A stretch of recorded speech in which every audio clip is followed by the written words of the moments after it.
नमस्कार दोस्तों, सन्यासी अकेडमी में आपका स्वागत है। दोस्तों, एक नए सब्जेक्ट के साथ जो ये पेट का सब क्लास हम लोगों की चल रही है, उसमें एक नए सब्जेक्ट का साथ मैं आ रहा हूँ अभी। तो वो जो सब्जेक्ट है वो भारतीय अर्थव्यवस्था है। क्या है? भारतीय अर्थव्यवस्था। तो जो हम लोगों को पढ़ना है आज वो है भारतीय अर्थव्यवस्था। तो भाई अब हम लोगों के क्या है, डायरेक्ट सीधे सीधे हिंदी खत्म हो गया, मैथ खत्म हो गया, ज्योग्राफी खत्म हो गया। करंट की सर मैराथन की क्लास अभी चलाना है, हो सकता है ज्योग्राफी की भी मैं एक आध दो क्लास चला दूं तो उसमें पूरा हो जाएगा।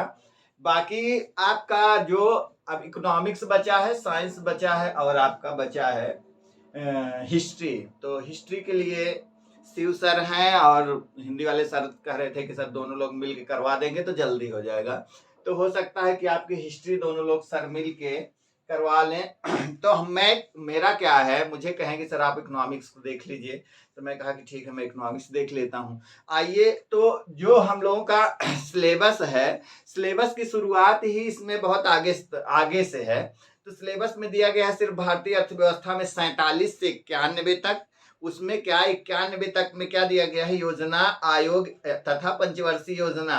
फिर दिया गया है मिश्रित अर्थव्यवस्था का विकास। फिर क्या दिया है, निजी एवं सार्वजनिक क्षेत्र, यह दिया गया है। और क्या दिया गया है, हरित क्रांति दिया गया है। फिर क्या दिया है आपका दुग्ध दुग्ध विकास एवं ऑपरेशन फ्लड। और क्या दिया गया है, तो बैंकों का राष्ट्रीयकरण तथा सुधार दिया गया है। और आपका फिर थोड़ा सा दिया गया है वर्ष 91 में आर्थिक सुधार तथा उनके बाद की अर्थव्यवस्था दी गई है। 91 के बाद की कुछ फिर दिया गया है। फिर आपका सीधे सीधे सब आंकड़ा दिया गया है। क्या दिया गया है, आंकड़ा दिया गया है। तो उसमें बागवानी फसल का आंकड़ा दिया गया है। और उसके बाद मतलब सिलेबस में बागवानी फसल का आंकड़ा है, उत्तर प्रदेश का बजट है, और क्या है, वस्तु एवं सेवा जिसको कहते हैं जीएसटी, ये है। और आपका थोड़ा सा विविध है। तो सिर्फ उत्तर प्रदेश का बजट है, केंद्र के बजट में कुछ नहीं, इसमें बजट को नहीं दिया गया है सिलेबस में। यूपी के बजट का सिलेबस है।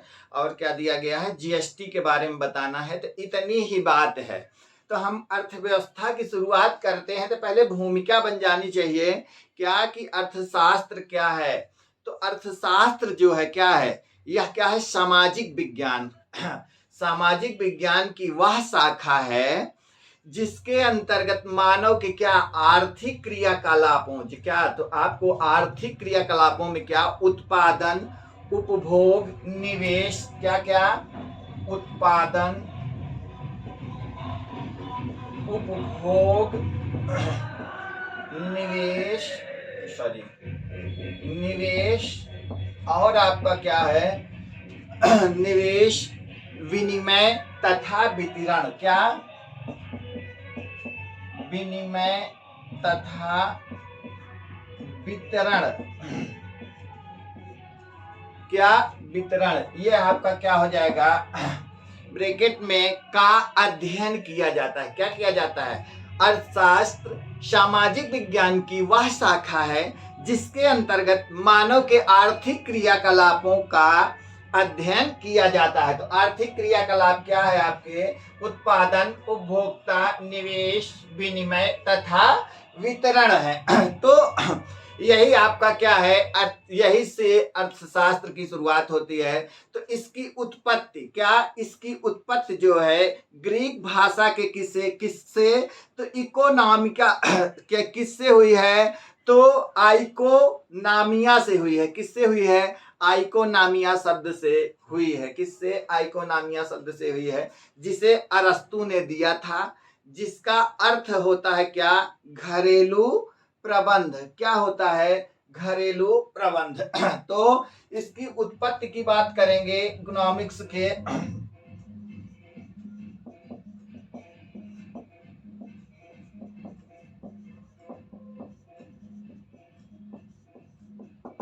क्या, आइकोनामिया से। अब किस भाषा क्या है, तो यह क्या है, उत्पत्ति तो ग्रीक भाषा। किससे, ग्रीक भाषा। आपके ग्रीस भाषा के किससे? तो आइकोनामिया से, ग्रीक भाषा के आइकोनामिया से, आइकोनामिया शब्द से हुई है। किससे? शब्द से, अर्थशास्त्र शब्द की उत्पत्ति हुई है। किसकी? अर्थशास्त्र शब्द की उत्पत्ति हुई है, जिसे अरस्तु ने दिया था। क्या? इसको किसने? अरस्तु महोदय द्वारा इस शब्द को दिया गया। इस शब्द को कौन दिया? तो अरस्तु महोदय ने दिया था। किसको? आइकोनामिया को। अब बात करते हैं, अब इसका अर्थ क्या होता है? तो इसका अर्थ, आइकोनामिया का अर्थ आपका क्या हो जाएगा? तो अर्थ क्या होता है? तो घरेलू प्रबंध। क्या? घरेलू प्रबंध। अब हम चर्चा करेंगे कि उत्पादन क्या है। उत्पादन तो किसी वस्तु की, क्या? किसी वस्तु में उपयोगिता का सृजन करना ही क्या है? उत्पादन कहलाता है। क्या कहलाता है? उत्पादन कहलाता है। उत्पादन या तो वस्तु का होगा या फिर सेवा का होता है। किसका? वस्तु का होगा या फिर किसी सेवा का उत्पादन होगा। जो उत्पादन के साधन होते हैं, उत्पादन के साधन की बात की जाएगी तो निम्न प्रकार के होते हैं। जैसे क्या होती है? भूमि होती है। क्या होती है? भूमि। तो भूमि आपका क्या है? स्थिर साधन है। फिर आपका श्रम है। श्रम क्या होता है? परिवर्तनशील साधन है। और आपका पूंजी होता है। क्या? पूंजी। उत्पादन की बात हो गई। तो उत्पादन में मैंने क्या बताया कि किसी वस्तु में उपयोगिता का सृजन करना। क्या? किसी वस्तु में उपयोगिता का सृजन करना। किसी वस्तु में उपयोगिता का सृजन करना, यह आपका क्या है? यही उत्पादन है। यही उत्पादन कहलाता है। उत्पादन या तो वस्तु का होगा और या फिर क्या होगा? सेवा का। क्या होगा? फिर सेवा का होता है। तो उत्पादन के साधन की चर्चा कर लेते हैं। क्या? उत्पादन के साधन तो यह कितना है? यह 4 प्रकार के हैं। कितने? 4 प्रकार। तो अब जो 4 प्रकार हैं, अगर उनकी चर्चा किया जाएगा तो वो आपका है श्रम। क्या है? भूमि है, श्रम है, पूंजी है। क्या है? भूमि, श्रम, पूंजी और क्या है? भूमि, श्रम, पूंजी और आपका संगठन है। क्या? संगठन। अब हम चर्चा करते हैं। तो यह जो भूमि है, यह क्या है? स्थिर साधन है। क्या है? स्थिर साधन है। आपका यह क्या है? स्थिर साधन है। और आपका श्रम क्या है? तो परिवर्तनशील साधन है। क्या है? परिवर्तनशील साधन है। परिवर्तनशील साधन। अगर बात करें हम, ये हो गया परिवर्तनशील साधन। उसके बाद हम चर्चा करते हैं तो यह 4 प्रकार के हो गए। क्या हो गया? पूंजी हो गया और संगठन हो गया। आगे चलते हैं तो सन 1776 में, कब? सन 1776 में स्कॉटलैंड के प्रसिद्ध अर्थशास्त्री व दार्शनिक कौन? तो एडम स्मिथ ने एक पुस्तक लिखी जिसका नाम क्या है? तो वेल्थ ऑफ नेशन। क्या है उनकी पुस्तक का नाम? तो यह शॉर्ट नेम है, वेल्थ ऑफ नेशन। इतना ही जानिए कि उनकी पुस्तक का नाम क्या है? वेल्थ ऑफ नेशन था। इसी पुस्तक से आधुनिक अर्थशास्त्र का क्या हुआ है? उद्भव माना जाता है। यह जो एडम स्मिथ द्वारा लिखित पुस्तक है, इसी पुस्तक द्वारा क्या है? आधुनिक अर्थशास्त्र का क्या माना जाता है? उद्भव माना जाता है। यही कारण है कि एडम स्मिथ को क्या कहा जाता है? अर्थशास्त्र का जनक कहा जाता है। तो आपका अर्थशास्त्र का जनक किसे कहा जाता है? तो इसको लिखेंगे अर्थशास्त्र का जनक। अर्थशास्त्र का जनक सबसे जरूरी, और यह क्वेश्चन पूछा जाने वाला है, हमेशा पूछा जाता है। अर्थशास्त्र का जनक तो एडम स्मिथ। कौन? स्मिथ। अब चर्चा करते हैं इनकी पुस्तक कौन सी है। तो पुस्तक कौन सी है? Wealth of nation. ये इनकी पुस्तक है, पुस्तक वेल्थ ऑफ नेशन। ये हो गई पुस्तक, एडम स्मिथ की जो पुस्तक है वो क्या है, वेल्थ ऑफ नेशन। इन्हें अर्थशास्त्र का जनक कहा जाता है। तो यह कहाँ के थे, तो यह थे स्कॉटलैंड के। कहाँ के, तो स्कॉटलैंड के थे। यह कहाँ के, स्कॉटलैंड के अर्थशास्त्री हैं। अब यह जो पुस्तक लिखी गई है वेल्थ ऑफ नेशन, किस सेशन में लिखी गई था उसको भी मैं बताया, कितना, तो 1776 बताया था। कितना, 1776। तो ये हो गया आपका wealth of nation. Adam Smith के अनुसार अर्थशास्त्र धन का विज्ञान है। क्या है, अर्थशास्त्र धन का विज्ञान है। हम चर्चा करें अगर इनकी परिभाषा, तो परिभाषा में ये क्या कह रहे हैं, अर्थशास्त्र धन का विज्ञान है। क्या है, अर्थशास्त्र धन का विज्ञान है।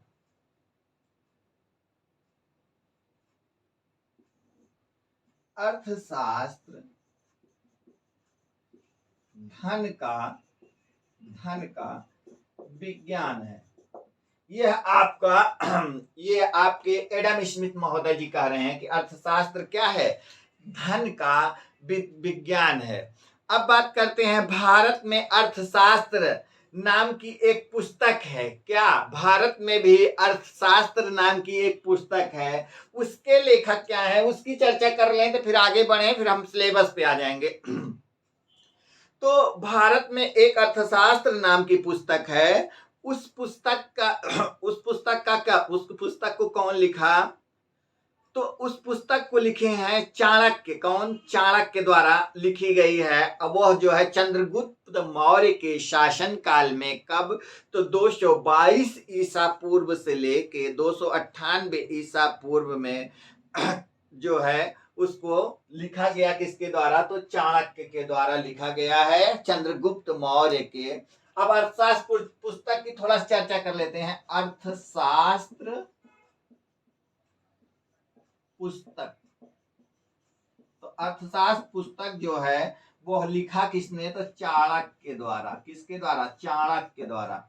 अब उस समय शासक कौन थे, तो चंद्रगुप्त मौर्य थे। कौन थे, शासक चंद्रगुप्त मौर्य।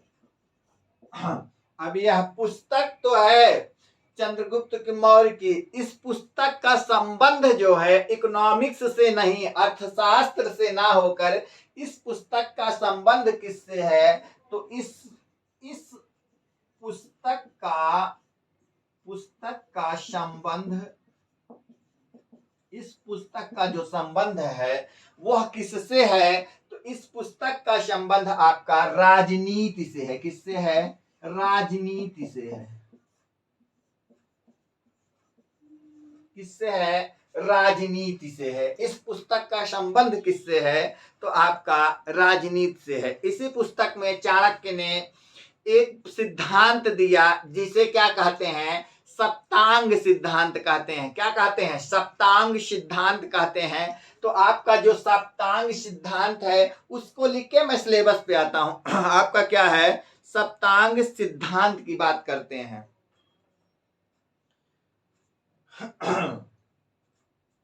ये आप लोग लिख लीजिएगा, एक एक चीजें जो हैं, यह जो है। अब इसमें कहाँ कहाँ क्वेश्चन बन सकता है।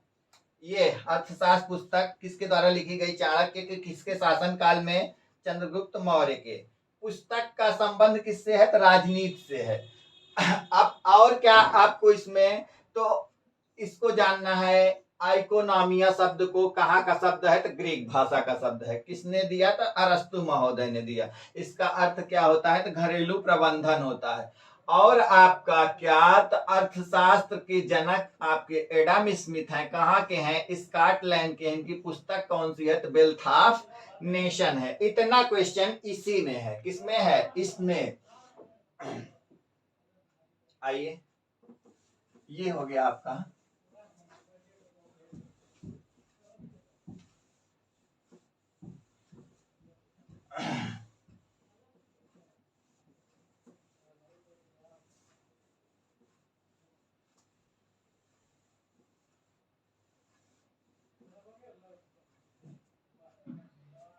बात करते हैं इनका जो सप्तांश सिद्धांत है उस सिद्धांत की चर्चा करेंगे। तो उसमें क्या दिया गया है, राजा, क्या दिया गया है, राजा, अमात्य, जनपद, दुर्ग, फिर उसके बाद दिया गया है कोष, दंड, फिर उसके बाद क्या दिया गया है, सूद क्या दिया गया है, मित्र, जिसको कहते हैं क्या, मित्र दिया गया है। तो यह आपके 7 सप्तांग हैं, क्या हैं, इनके द्वारा दिए गए सप्तांग हैं।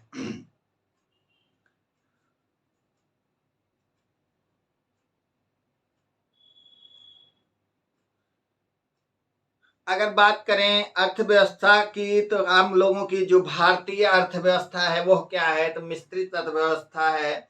अब इनमें हमको क्या करना है, भारतीय अर्थव्यवस्था क्या है, मिश्रित अर्थव्यवस्था है। तो अर्थव्यवस्था क्या है पहले उसको देखें। तो जब अर्थशास्त्र के अवधारणाओं तथा सिद्धांतों का सामाजिक जीवन में, किसमें, सामाजिक जीवन में हम प्रयोग करते हैं, तब क्या होता है, तब वह क्या कहलाती है, तब वही आपकी अर्थव्यवस्था कहलाने लगती है। क्या, अर्थव्यवस्था की चर्चा करते हैं। क्या है अर्थव्यवस्था, किसका, अर्थव्यवस्था। कुछ शब्द है थोड़ा सा जानना है। तो इसमें क्या है, अर्थ प्लस व्यवस्था हुआ है। क्या, अर्थ और व्यवस्था की चर्चा करना है। क्वेश्चन यहां से आना नहीं लेकिन जानना है, थोड़ा सा जानना जरूरी है। बाकी इसमें क्या कह रहे हैं कि जब क्या होगा, अर्थशास्त्र के अवधारणाओं तथा सिद्धांतों का, किसका, जो इकोनॉमिक्स के सिद्धांत हैं और अवधारणाएं हैं, उनका क्या किया जाए, सामाजिक जीवन में प्रयोग करते हैं। किसमें, जो हमारे जीवन में प्रयोग होता है, हमको कुछ लेना है, कुछ देना है, और या फिर कोई कार्य करना है, तब क्या होगा, तब जब प्रयोग किया जाता है तो उसी को क्या कह लेते हैं, तो अर्थव्यवस्था कह लिया जाता है। क्या कह लिया जाता है, अर्थव्यवस्था कह लिया जाता है। तो जैसे कौन सी अर्थव्यवस्था, भारतीय अर्थव्यवस्था। क्या, भारतीय अर्थव्यवस्था। तो हम लोगों को पढ़ना क्या है, तो भारतीय अर्थव्यवस्था पढ़ना है। क्या पढ़ना है, भारतीय अर्थव्यवस्था पढ़ना है। तो अर्थव्यवस्था अपने आप में क्या है, अपने आप में क्या है, यह अधूरा शब्द है।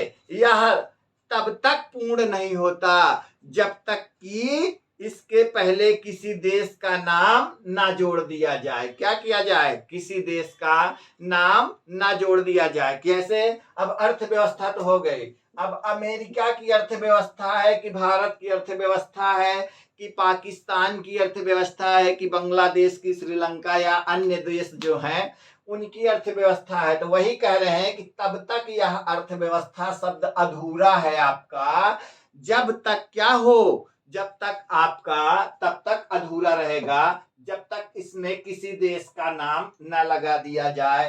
तो हमको क्या करना है, भारतीय अर्थव्यवस्था के बारे में चर्चा करना है। किसके बारे में, भारतीय अर्थव्यवस्था के बारे में चर्चा करना है। तो जो भारतीय अर्थव्यवस्था है, क्या है, भारतीय अर्थव्यवस्था क्या है, मिश्रित अर्थव्यवस्था है। क्या है, भारतीय अर्थव्यवस्था, अर्थव्यवस्था क्या है, मिश्रित अर्थव्यवस्था है। क्या है, मिश्रित अर्थव्यवस्था है। इसको तो आप लोग जानते ही हैं कि भारतीय अर्थव्यवस्था क्या है, मिश्रित अर्थव्यवस्था है तथा विकास के आधार पर यह क्या है, विकासशील अवस्था अर्थव्यवस्था है तथा विकास के आधार पर, विकास के आधार पर यह विकासशील अर्थव्यवस्था है। क्या है, विकासशील अर्थव्यवस्था है।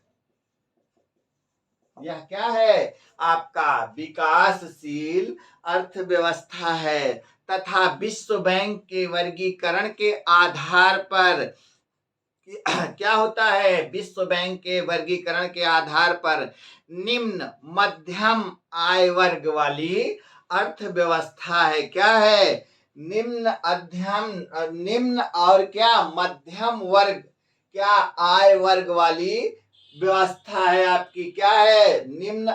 तो आपका विश्व बैंक किससे, विश्व बैंक के वर्गीकरण के आधार पर, किसके, विश्व बैंक के वर्गीकरण के आधार पर, वर्गीकरण के आधार पर, वर्गीकरण के आधार पर निम्न मध्यम आय वर्ग वाली अर्थव्यवस्था है। क्या है, निम्न मध्यम, क्या, निम्न मध्यम आय वर्ग वाली क्या है, अर्थव्यवस्था है। क्या है, अर्थव्यवस्था है। यह आपका वर्गीकरण हो गया। अब अगर मिश्रित अर्थव्यवस्था की बात करें कि मिश्रित अर्थव्यवस्था है क्या, तो जो मिश्रित अर्थव्यवस्था है अगर हम उसकी चर्चा करेंगे तो मिश्रित अर्थव्यवस्था क्या है, ऐसी अर्थव्यवस्था जिसमें उत्पादन के साधनों पर क्या, सरकार तथा निजी दोनों का क्या हो, सह अस्तित्व हो। किसका, सरकार का और निजी, सरकार का मतलब सरकारी कंपनी हो, मतलब क्या हो, सरकारी कंपनी हो, प्लस क्या हो, प्राइवेट कंपनी हो, क्या हो, दोनों का क्या हो, अस्तित्व हो, दोनों का क्या हो, प्रभाव हो उस देश में जो है। कोई कुछ देश ऐसे जहां क्या सिर्फ सरकारी ही, और कुछ देश ऐसे जहां सिर्फ प्राइवेट ही प्राइवेट है। तो जो है जैसे अमेरिका वगैरह है तो वहां क्या है, अधिक क्या है, प्राइवेट है, तो वो क्या हो जाते हैं, निजी अर्थव्यवस्था वाले हो जाते हैं, सार्वजनिक अर्थव्यवस्था वाले नहीं होते, वो सरकारी नहीं होते। तो आपका क्या वही कि सरकार तथा निजी क्षेत्र दोनों का सह अस्तित्व हो, तो वह क्या होती है, मिश्रित अर्थव्यवस्था होती है। क्या होती है, मिश्रित अर्थव्यवस्था होती है। इसे अर्थव्यवस्था की क्या कहा जाती है, सुनहरी कड़ी कहा जाता है। भारतीय अर्थव्यवस्था को क्या कहा जाता है, अर्थव्यवस्था की गोल्डन कड़ी, क्या, सुनहरी कड़ी। तो इसे जो है भारतीय अर्थव्यवस्था को, इसे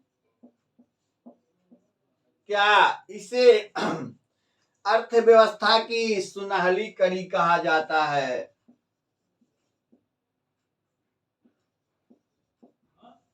अर्थव्यवस्था की सुनहरी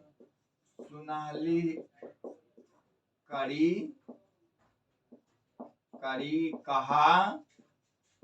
कहा जाता है। क्या कहा जाता है इसे, अर्थव्यवस्था की सुनहरी कड़ी कहा जाता है। सन 1948 में क्या किया गया, 1948 में भारत में मिश्रित अर्थव्यवस्था को क्या किया गया, स्वीकार किया गया। कब, तो 1948 में भारत में क्या किया गया, 1948 में ही। अब स्वतंत्रता के पश्चात, कब, स्वतंत्रता के पश्चात देश में की प्रथम औद्योगिक नीति की घोषणा। कब, तो इसको हमको कहाँ गया डस्टर, फिर से मिटा दे रहा हूं। इतना आप लोगों को लिख लेना है, अगर जानना है तो इतना लिख लीजिए या फिर सुनते जरूर रहिए। अब हमारे जो सम टाइम चल रहा है उसमें क्या करना है, सुनना ही है। क्या करना है, सिर्फ सुनना है। आप लोगों को क्या करना है, कान में लगाइए और सुनते जाइए। और मैं सीधे सीधे कहाँ पहुंच गया, आपके सिलेबस पे पहुंच गया हूं और रिदम के साथ उड़ूंगा। आइए, क्या करना है, रिदम के साथ आगे बढ़ते चले जाना है, कि चीज जानते भी जाएंगे।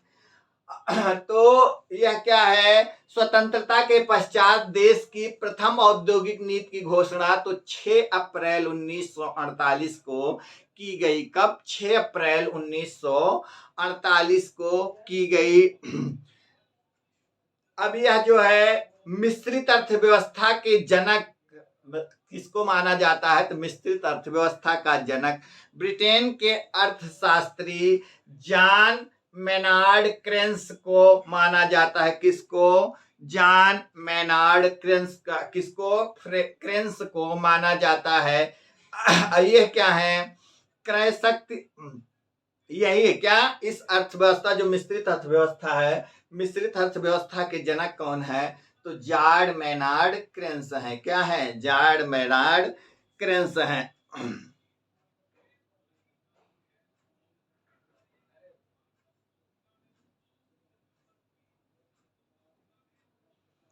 अब आगे चलते हैं। आगे क्या है आपका, क्या है कि क्रय शक्ति समता के आधार पर भारतीय अर्थव्यवस्था क्या है? तीसरे स्थान पे है। जबकि जीडीपी किसके, सकल घरेलू उत्पाद के आधार पर क्या है, भारतीय अर्थव्यवस्था क्या है? 5वें नंबर पर। अब क्या हो गई है, इस समय शायद चौथे नंबर पर आ गई है। तो भारतीय अर्थव्यवस्था, हाँ,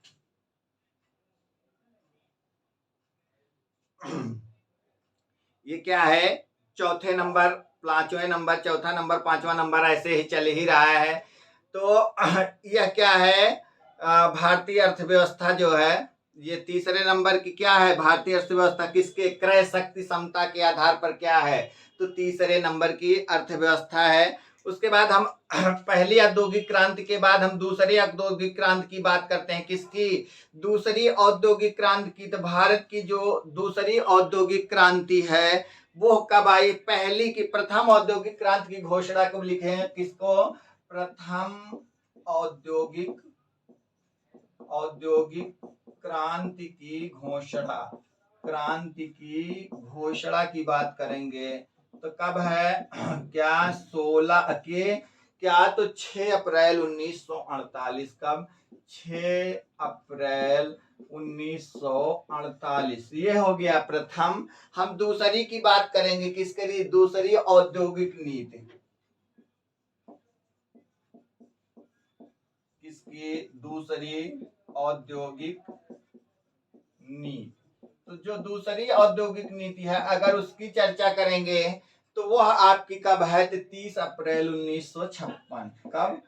30 अप्रैल 1956। 30 अप्रैल 1956। अब हमको क्या करना है, एक एक चीज को बताते चलना है। डाटा ही है, उद्योगों की, औद्योगिकों की, उद्योग के बारे में चर्चा करना है। मैं पूरा सच बताऊं तो इंडिया का जब उद्योग ज्योग्राफी पढ़ाया हूं तो ज्योग्राफी में मैं बहुत बेहतर ढंग से इनको सबको पढ़ा चुका हूं, लेकिन आपको जानना है, बताना है। क्योंकि यह इकोनॉमिक्स, मान लीजिए कोई ज्योग्राफी देखा ही ना हो, क्या किया हो, ज्योग्राफी देखा ही ना हो, तो उसके लिए यह क्या है, यह प्लस पॉइंट हो जाएगा। तो आइए हम बात करते हैं किसकी, जो हमारे सिलेबस में है 47 से, भारतीय अर्थव्यवस्था का 1947 से 91 तक की चर्चा करते हैं।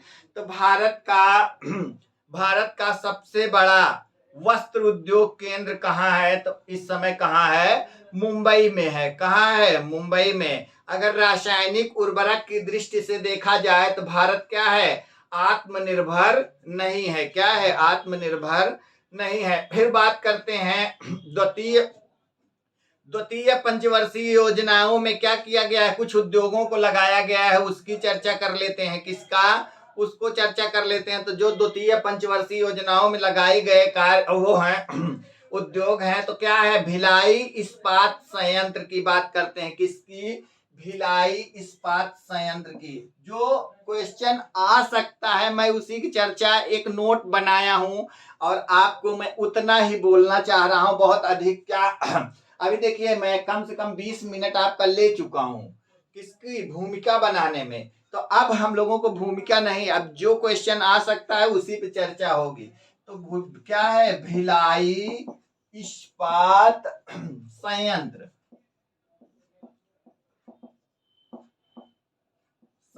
अगर इसकी चर्चा की जाए तो जो भिलाई इस्पात संयंत्र है यह किसके सहयोग से बनाई गई थी? तो किसके? सोवियत संघ। बहुत शार्ट में चलना है क्योंकि समय नहीं है आपके पास भी। और यह जो है हमको क्या करना है, आपको देना है, आपको पढ़ना है। तो उसके बाद आपका क्या है, फिर उसके बाद दूसरा किसके सहयोग से, यह सोवियत के, किसके, सोवियत संघ के। और कौन सी पंचवर्षीय योजना थी, तो कौन सी, द्वितीय पंचवर्षीय योजना में। कब, द्वितीय पंचवर्षीय योजना थी उस समय। कब, आप जो अगर फी देखे होंगे तो इस सब बताया हूं। अब उसके बाद है आपका दुर्गापुर इस्पात कारखाना। क्या है, दुर्गापुर इस्पात कारखाना, दुर्गापुर इस्पात कारखाना।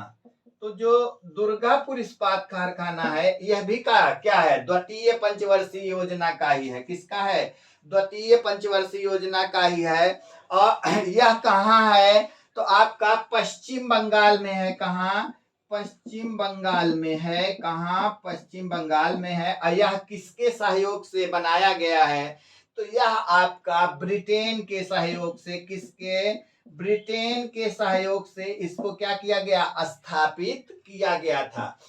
पहला किसके सहयोग से, सोवियत संघ, दूसरा किसके, तो ब्रिटेन के सहयोग से आप स्थापित किया गया है। उसके बाद आपका है राउरकेला स्टील प्लांट। क्या, उड़ीसा में है। क्या है, Rourkela steel plant, steel plant. तो यह जो राउरकेला स्टील प्लांट है, यह कहाँ है, तो आपका उड़ीसा में है। कहाँ है, उड़ीसा में है। यह भी कब कब स्थापित किया गया, तो आपका द्वितीय पंचवर्षीय योजना में इसको भी स्थापित किया गया है। और किसके सहयोग से स्थापित किया गया, यह जो है राउरकेला को किसके सहयोग से स्थापित किया गया, तो यह किसके सहयोग से है आपका, तो जर्मनी के सहयोग से। किसके, जर्मनी के सहयोग से। किसके, जर्मनी के सहयोग से। अब इसमें आपको क्वेश्चन ही, अब ये सारे क्या है, प्रथम औद्योगिक क्रांति की घोषणा 6 अप्रैल 1948, द्वितीय, दूसरी की, तो यह क्या है, 30 अप्रैल 1956, भिलाई इस्पात संयंत्र, सोवियत संघ, द्वितीय पंचवर्षीय योजना, दुर्गापुर इस्पात संयंत्र, ब्रिटेन, पश्चिम बंगाल। उसके बाद आपका किसका है, Rourkela steel plant, Orissa, Germany, Soviet संघ के सहयोग से। उसके बाद आपका यह भिलाई जो है, भिलाई इस्पात संयंत्र, यह आपका किस स्थान पर है, तो कहाँ है, छत्तीसगढ़ के दुर्ग में है। कहाँ, छत्तीसगढ़ का दुर्ग है, दुर्ग, छत्तीसगढ़ दुर्ग। तो आप लोगों की एक ट्रेन जाती है, कौन सी है, तो सारनाथ एक्सप्रेस जाती है आपकी। सारनाथ एक्सप्रेस कहाँ जाती है, तो इलाहाबाद से होते हुए वह दुर्ग ही, छत्तीसगढ़ ही जाती है। आपका छपरा दुर्ग करके उसका उस ट्रेन में लिखा रहता है। तो ये हो गया आपका। उसके बाद आपका जो है भारतीय, क्या है, क्वेश्चन जहां से आएगा बात वहीं से किया जाना है। तो भारतीय हीरा संस्थान कहाँ खोला गया है, तो भारतीय हीरा संस्थान सूरत में स्थापित किया गया है। कहाँ, तो भारतीय हीरा संस्थान कहाँ, सूरत में स्थापित किया गया है। भारत संचार निगम, जिस निगम लिमिटेड किसे कहते हैं, तो बीएसएनएल, बीएसएनएल की स्थापना कब हुई थी, तो बीएसएनएल की स्थापना की बात कर लेते हैं। किसकी, बीएसएनएल की स्थापना, तो बीएसएनएल की आपकी स्थापना कब की है, तो 2000 में हुई थी। कब, 2000 में बीएसएनएल की स्थापना की गई थी। आपका सूरत के निकट कहाँ, सूरत के निकट कहाँ, तो हजीरा में क्या किया गया, स्थित कृभिको का हजीरा, क्या है, हजीरा उर्वरक संयंत्र, प्राकृतिक गैस पर आधारित संयंत्र वहां स्थापित किया गया है। उसके बाद आपका एक चीज और देख क्या है, तो भारत एशिया का पहला देश है। कौन, भारत एशिया का पहला देश है जहां, जिसने क्या किया है, कांडला में आपका कौन सा, दीनदयाल, कांडला में क्या किया गया है, एशिया का पहला निर्यात प्रसंस्करण क्षेत्र वर्ष 1965 में स्थापित किया गया था। कब? 1965 में। कहा? तो कांडला, आपका, आप लोगों का कांडला देख रहे होंगे, कहा? गुजरात का, यही ऐसे क्या है, कांडला है आपका। कांडला, यहाँ क्या है, कांडला बंदरगाह है। क्या है यहाँ? कांडला बंदरगाह। कांडला बंदरगाह जो है वो क्या है, तो वह आपका क्या है, एशिया का पहला, किसका? एशिया का पहला निर्यात प्रसंस्करण केंद्र। यहाँ क्या, कांडला में क्या किया गया है? कांडला में एशिया का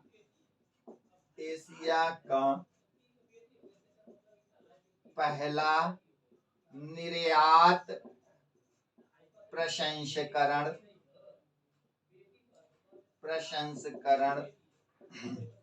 प्रसंस्करण उद्योग, निर्यात प्रसंस्करण उद्योग। कब? तो 1965। कब? 1965 में आपका क्या किया गया? निर्यात प्रसंस्करण, क्या किया गया? प्रसंस्करण क्षेत्र वर्ष 1965 में क्या किया गया? स्थापित किया गया।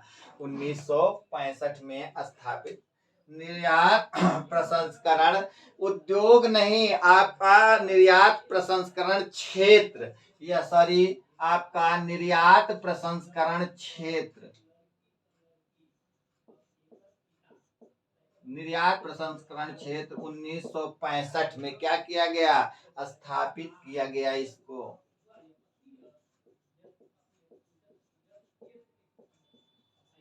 आपका कहाँ? तो यह कांडला बंदरगाह है। यह कहाँ है? तो गुजरात में। कहाँ? गुजरात में। यह एशिया का पहला है। उसके बाद हम चलते हैं, भारत में सबसे महत्वपूर्ण लघु उद्योग क्या है? तो हथकरघा उद्योग है। कौन सा आपका? तो हथकरघा उद्योग है।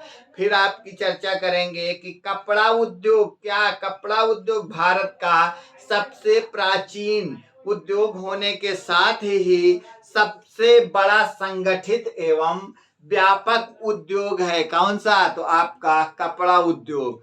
और कपड़ा उद्योग जो है देश का क्या है? कृषि, देश में कृषि के बाद रोजगार प्रदान करने वाला क्या है? दूसरा सबसे बड़ा क्षेत्र आपका कौन सा है? तो कपड़ा उद्योग है। यह आप लोग जानते रहिएगा कि सबसे अधिक रोजगार हमें भारत में कहाँ है? तो कृषि में है। किसमें है? भारत क्या है? कृषि प्रधान देश है।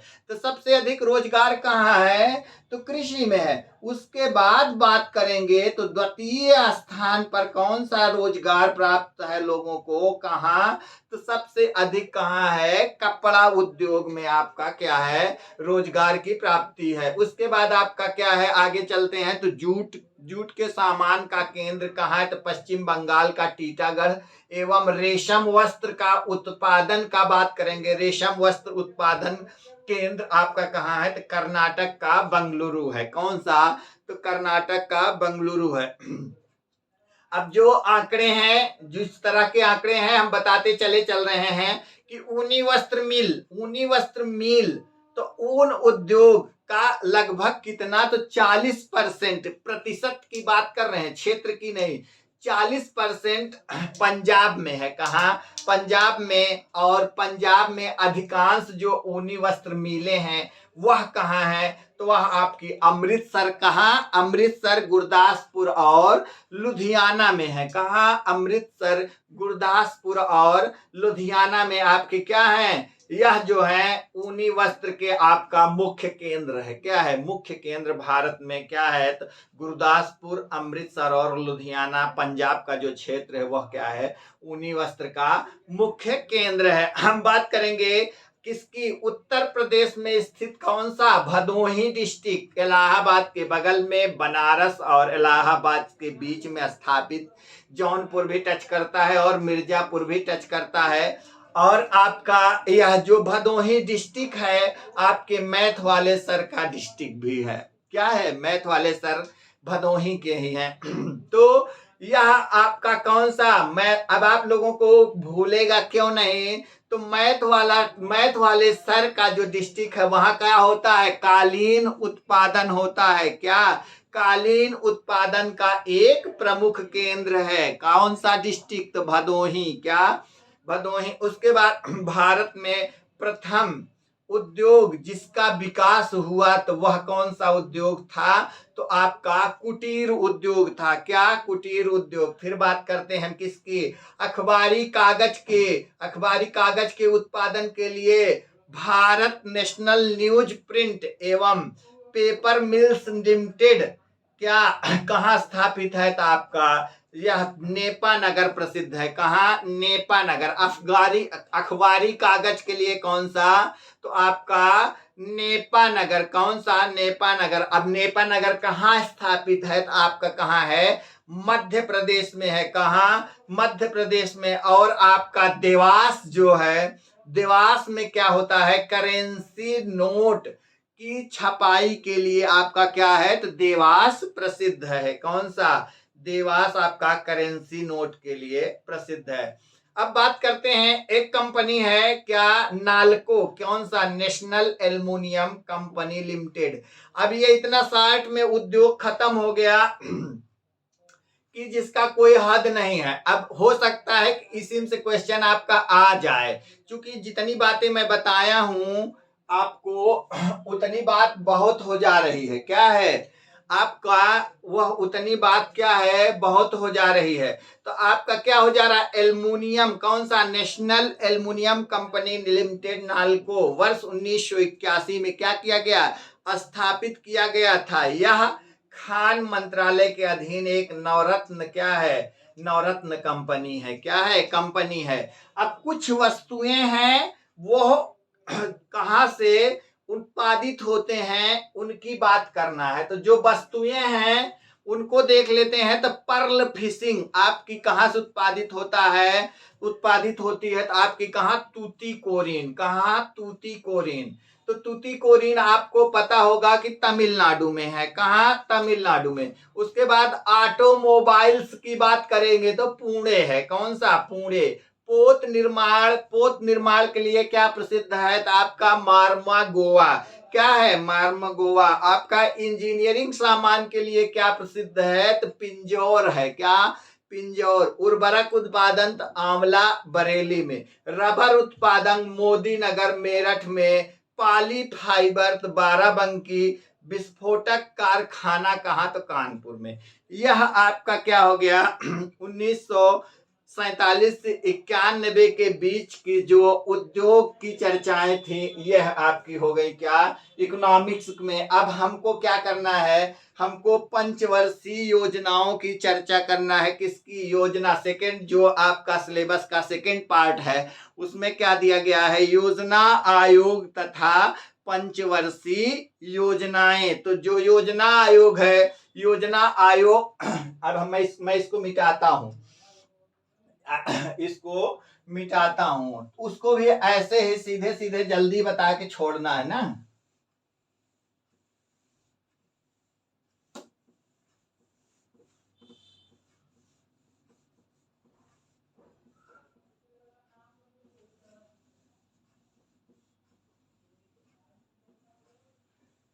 सेशन सबका जानते रहिए। सबसे बड़ी बात यह है कि सबका जो योजना आयोग था, है नहीं, अब नीति आयोग हो गया है, इतना तो सबको मालूम होगा। तो जो नीति आयोग है उसके बारे में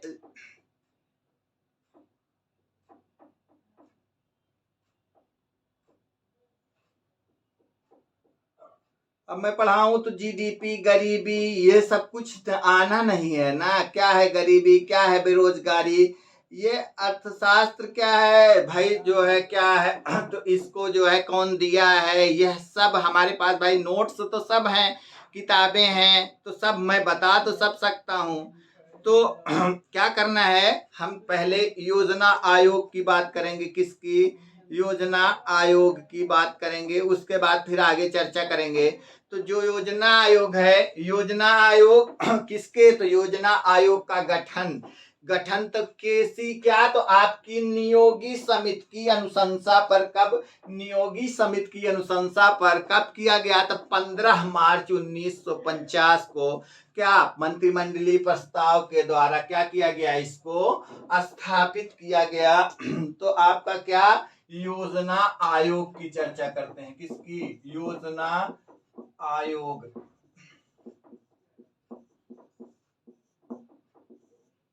ये आपका योजना आयोग। तो योजना आयोग की अगर बात करें तो योजना आयोग जो है, योजना आयोग का गठन तो केसी नियोगी समिति, तो इसमें सीधे सीधे गठन में क्या, गठन की बात करेंगे तो क्या है, नियोगी समिति द्वारा, किसके द्वारा, नियोगी समिति द्वारा, समिति द्वारा कब, तो आपका नियोगी समिति द्वारा आपका कब, तो आपका जो है नियोगी समिति द्वारा 1900 कब, तो 1950 में नियोगी समिति की अनुशंसा पर,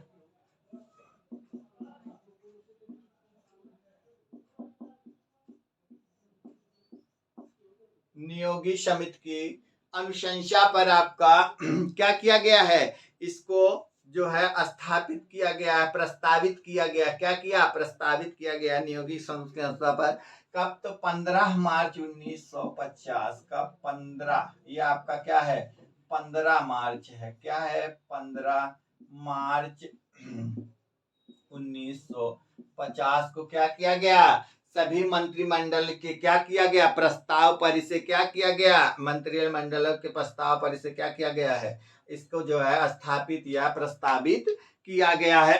तो यह एक क्या है, गैर संवैधानिक एवं सलाहकारी क्या है, निकाय है। इसमें क्या किया जाता है, जो मंत्रिमंडल है पूरा, उसमें क्या किया जाता है, सलाह जो है, अब तो जो नीति आयोग है उसमें सारे राज्य के मुख्यमंत्री हैं, उनके भी सलाह, बिना सलाह के कोई कार्य नहीं किया जाता है। तो पहले क्या था कि सभी लोग जो क्या करते थे, कोई प्रस्ताव करना है तो उसमें क्या करते थे, सभी लोगों का सहयोग, आज भी वही है, और सबके बिना हस्ताक्षर के कुछ होता नहीं था।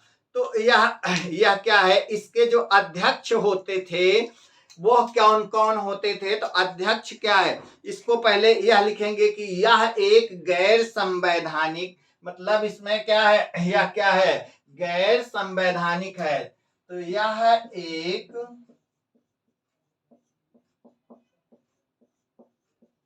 गैर संवैधानिक, और क्या है, गैर संवैधानिक, और आपका क्या है, एवं सलाहकारी निकाय है, एवं सलाहकारी निकाय है।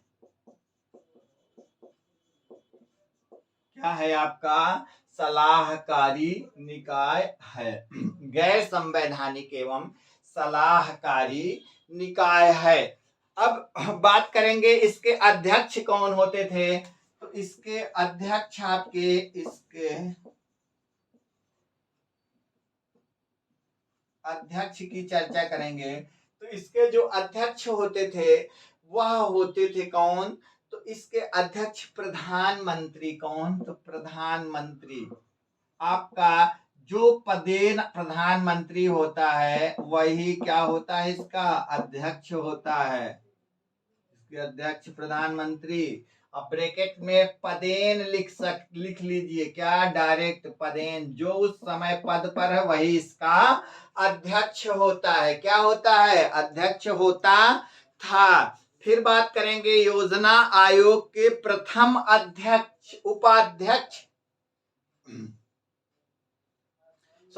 योजना आयोग के प्रथम अध्यक्ष कौन, तो योजना का 50 की ही बात है, तो योजना आयोग के प्रथम कौन, प्रथम अध्यक्ष कौन थे, तो योजना आयोग के प्रथम अध्यक्ष जो थे वह आपके कौन थे, तो योजना आयोग के प्रथम अध्यक्ष पंडित जवाहरलाल नेहरू, कौन थे, पंडित जवाहरलाल नेहरू।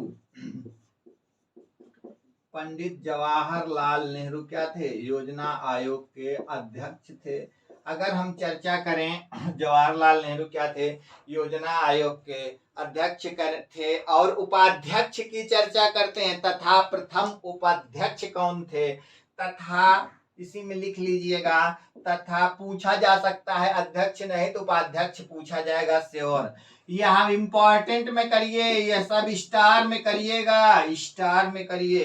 तो प्रथम क्या, तथा प्रथम उपाध्यक्ष कौन, उपाध्यक्ष की चर्चा करेंगे। तो जो आपके प्रथम उपाध्यक्ष हैं वह कौन है, तो प्रथम उपाध्यक्ष आपके कौन है, तो गुलजारी लाल नंदा। कौन थे, गुलजारी लाल नंदा थे।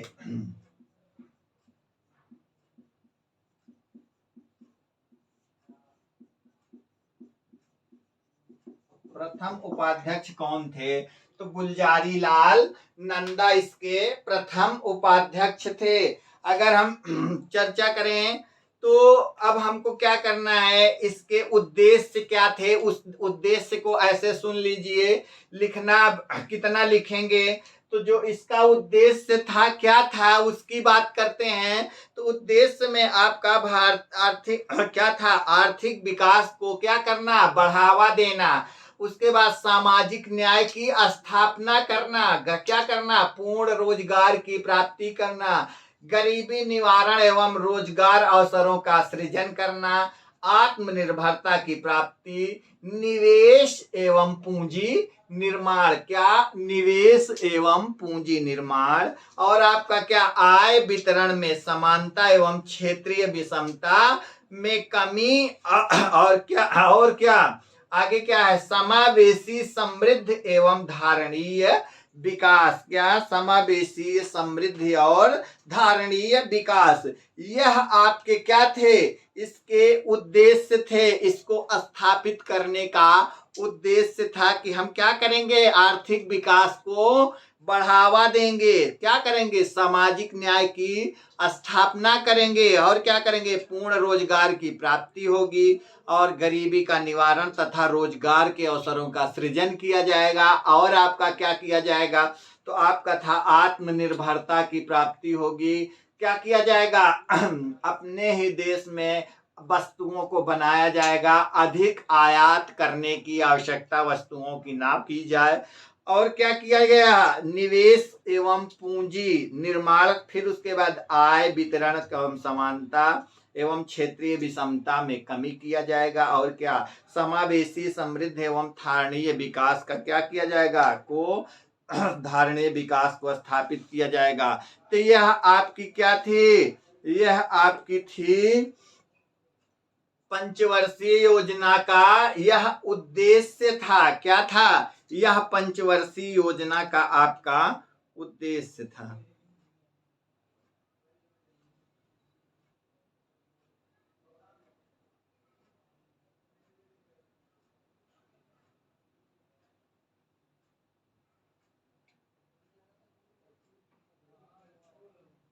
बस एक मिनट।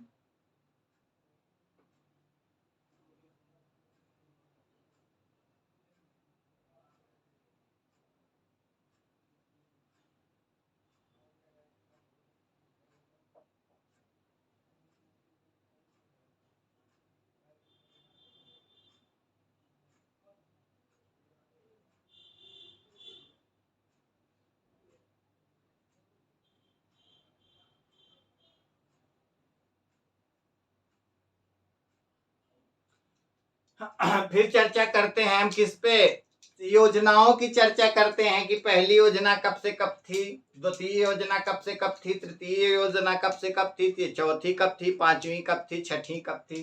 पहले यह तो जान लीजिए कि योजना जो है, पंचवर्षीय योजनाओं की विकास कब कब कब कब कब कब हुई है उसकी बात हम कर लेते हैं। तो सबसे पहली जो पहली पंचवर्षीय योजना है, पंचवर्षीय योजना की शुरुआत ही कब हुई है, पहली पंचवर्षीय योजना की जो अवधि है 1951 से 56 थी। कब थी, 1951 से आपकी 56 थी पहली पंचवर्षीय योजना। और जो यह पहली पंचवर्षीय योजना है यह किस पर आधारित थी? तो हैरोल्ड डोमर मॉडल पर आधारित थी। किस पर? हैरोल्ड डोमर मॉडल पर आधारित थी।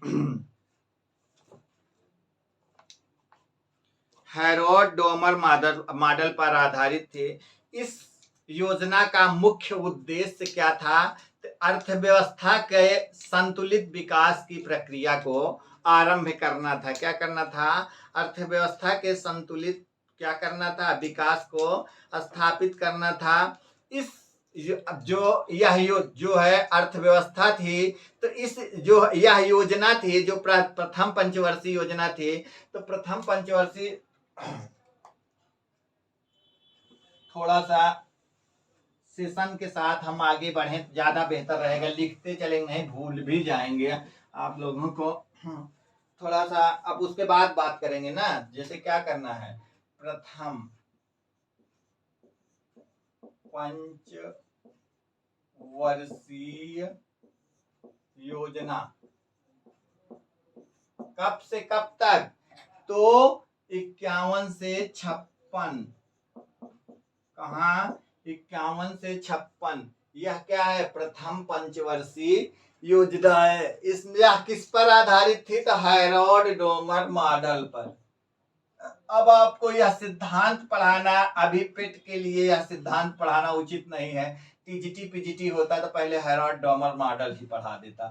तो यह किस पर थे? हैरोल्ड डोमर मॉडल पर आधारित। किस पर आधारित। अब इसका उद्देश्य क्या था? इसका उद्देश्य की बात की जाएगी। मुख्य उद्देश्य क्या? मुख्य उद्देश्य। तो जो मुख्य उद्देश्य था इसका, वो था क्या? कि अर्थव्यवस्था के संतुलित विकास की प्रक्रिया आरंभ करना। क्या? अर्थव्यवस्था के संतुलित विकास की प्रक्रिया को आरंभ करना। संतुलित विकास की प्रक्रिया को स्थापित करना। क्या करना? स्थापित करना। यह आपका क्या था? अर्थव्यवस्था के संतुलित विकास की प्रक्रिया को स्थापित करना। यह इसका क्या था? इस योजना, इस पहली पंचवर्षीय योजना का मुख्य उद्देश्य यह था। क्या? अर्थव्यवस्था के संतुलित विकास की प्रक्रिया को स्थापित करना। पहली पंचवर्षीय योजना किस पर आधारित थी? तो हैरोल्ड डोमर मॉडल पर आधारित थी। इतना आपको तो श्योर जानना है। क्या करना है? इतना श्योर जानना है। इसमें क्या किया गया? पहली पंचवर्षीय योजना में क्या किया गया है कि कृषि को क्या किया गया था? उच्च प्राथमिकता दी गई थी। किसको? कृषि को क्या किया गया? कृषि को उच्च प्राथमिकता। कृषि को क्या किया गया? उच्च प्राथमिकता दी गई थी। और इस योजना के दौरान क्या किया गया था? राष्ट्रीय आय में 18% तथा प्रति व्यक्ति आय में 11% की कुल वृद्धि हुई थी। कितना? तो राष्ट्रीय आय में कितना? राष्ट्रीय आय में कितना? तो 18%। और क्या? प्रति व्यक्ति आय कितना? 11% की वृद्धि।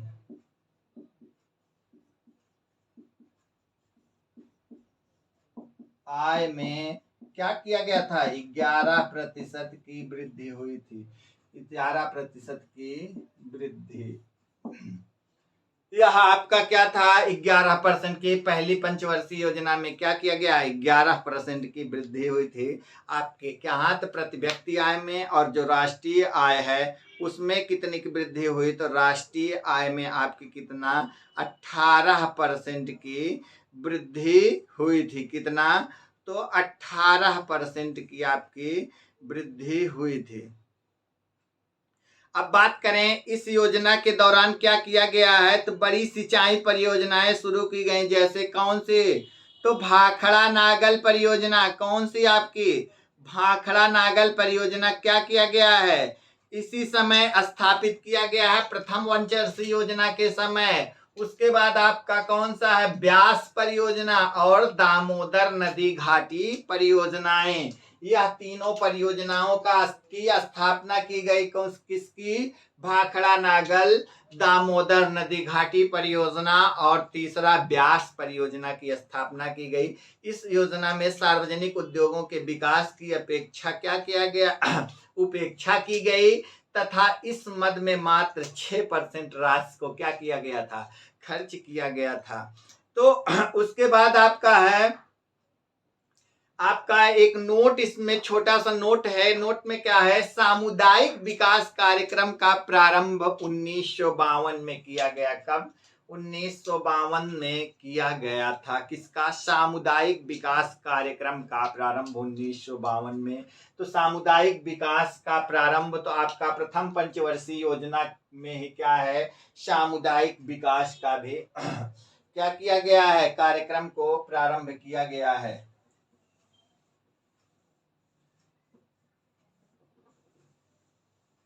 अब हम बात करेंगे किसकी, द्वितीय की। किसकी, द्वितीय की। आइए देखते हैं द्वितीय पंचवर्षीय योजना किसको, द्वितीय पंचवर्षीय योजना, द्वितीय पंचवर्षीय योजना। तो यह आपका 56 से 5 पंचवर्षीय मतलब 5-5 वर्ष की योजना है। तो जो सेकंड है 56 से 61, कब, 56 से 61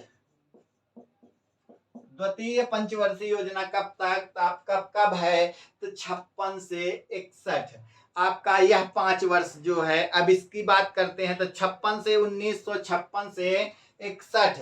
अब बात करें यह योजना किस पर आधारित है, तो पीसी महालनोबिस किसका, किस पर, तो किस पर, पीसी महालनोबिस, किस पर, महालनोबिस, किस पर,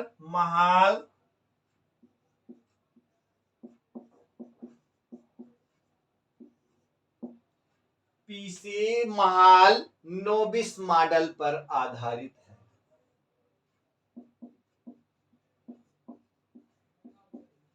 ऐसे इसको रट लेना है।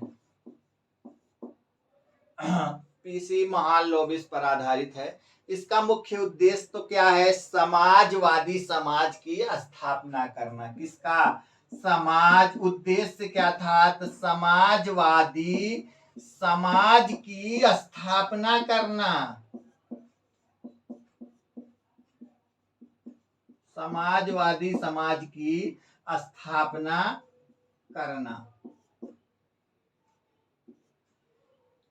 ये है आपका क्या था, तो यह क्या था आपका, इसका उद्देश्य था समाजवादी समाज की स्थापना करना। फिर उसके बाद चर्चा करते हैं कि समाजवादी समाज की स्थापना करना, उसके बाद इस योजना में क्या था, अब वृद्धि दर की राष्ट्रीय आय में 25% की वृद्धि का लक्ष्य निर्धारित किया गया था। कितना, इस 5 साल में 25% की वृद्धि का स्थापना किया गया था। अब बात करें इनमें अगर बात करें जो है, तो इसमें जो है इसमें क्या किया गया, द्वितीय पंचवर्षीय योजना में क्या किया गया, भारी उद्योग व खनिजों को क्या किया गया, प्राथमिकता दी गई। पहले में क्या था, पहले में आपका जो है कृषि को प्राथमिकता दी गई। द्वितीय में क्या किया गया है, उद्योग को, किसको, उद्योगों को क्या किया गया है, प्राथमिकता दी गई। प्राथमिकता उद्योगों को दी गई है। उसके बाद इस प्राथमिकता किसको, उद्योग को, और किसको, खनिज को क्या किया गया है, उद्योग एवं खनिज कर लीजिए, क्या किया गया, प्राथमिकता दी गई।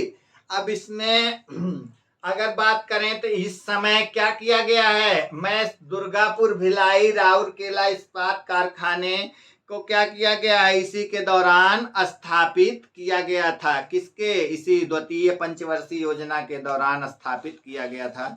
उसके बाद आपकी तृतीय पंचवर्षीय योजना की चर्चा करते हैं। किसकी, तृतीय पंचवर्षीय योजना क्या है उसकी चर्चा करते हैं। आइए देखते हैं आपकी तृतीय पंचवर्षीय योजना क्या है। तो जो तृतीय पंचवर्षीय योजना है इसको क्या करें, इरेज कर लें थोड़ा सा, जाने दीजिए। चलो तृतीय पंचवर्षीय योजना की बात करेंगे।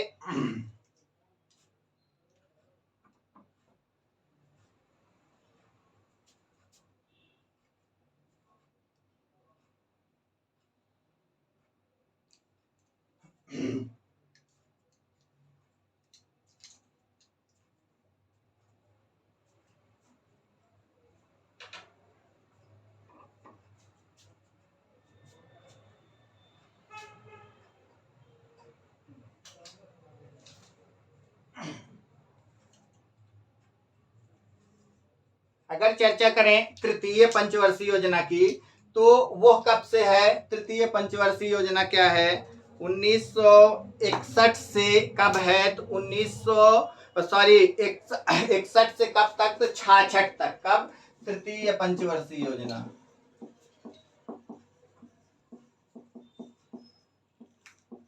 तृतीय पंचवर्षीय योजना कब से, तो 1961 से आपका 66 तक हो गई। आपका यह भी 5 साल हो गया। कितना, 5 साल, 61 से 66।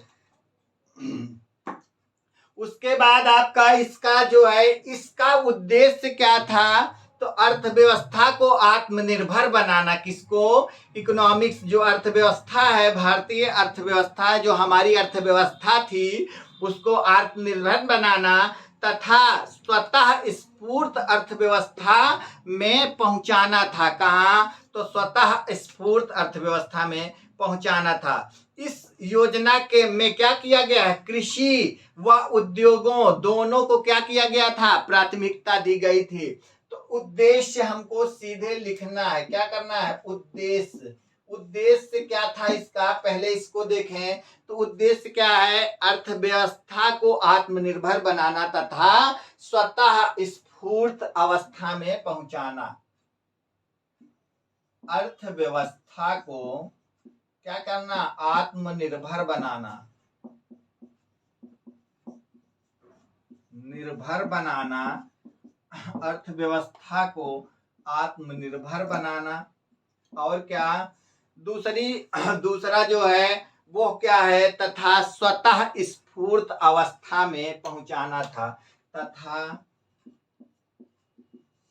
स्वतः स्फूर्त अवस्था में पहुंचाना था,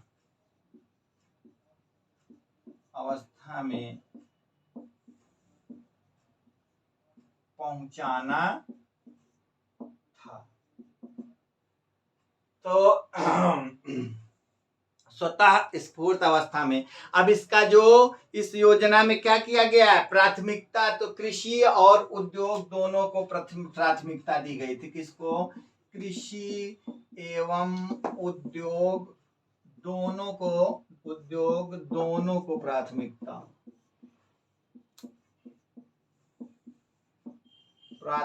दी गई थी। जो तृतीय पंचवर्षीय योजना है, पहली कब थी, पहली आपकी कब थी, 51 से 56, 56 से 61, 61 से 66 पहुंच गए हैं। कहां पहुंच गए हैं, 61 से 66 पहुंच गए हैं।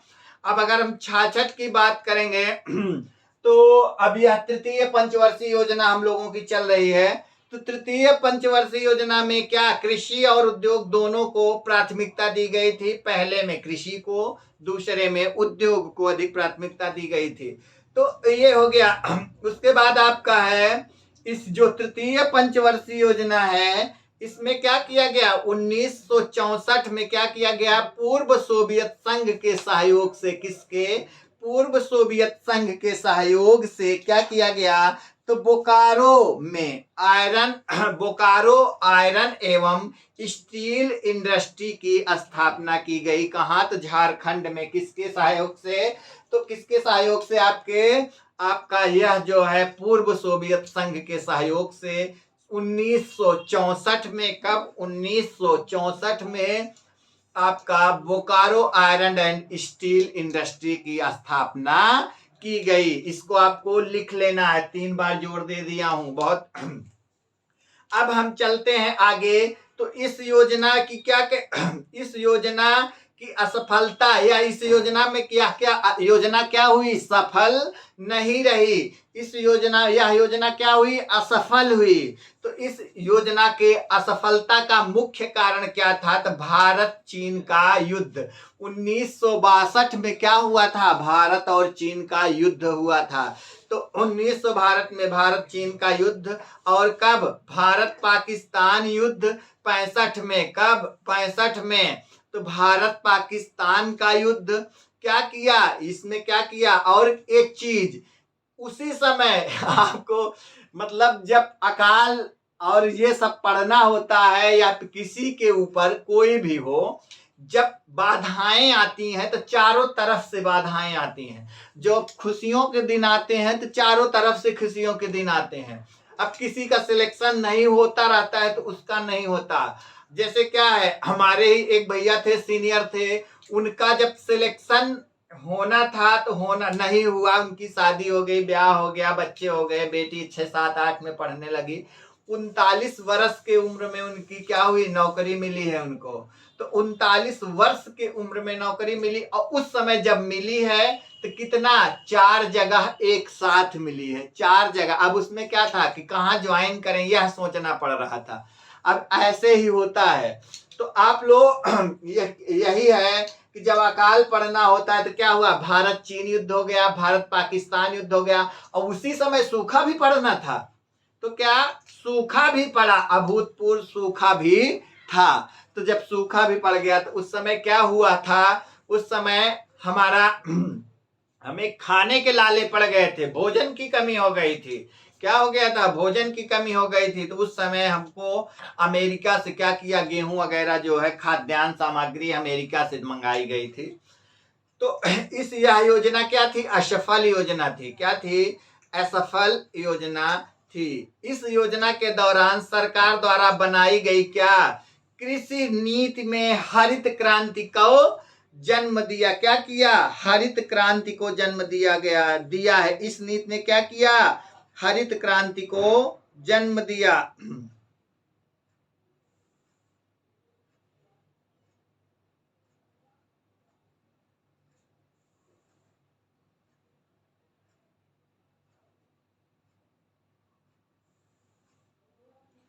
तो भारत में हरित क्रांति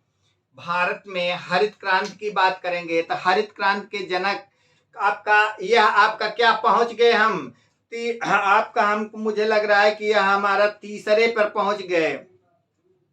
चलिए, हरित क्रांति को मैं क्या करूंगा, हरित क्रांति का आपके सिलेबस में डायरेक्ट हरित क्रांति दिया गया है।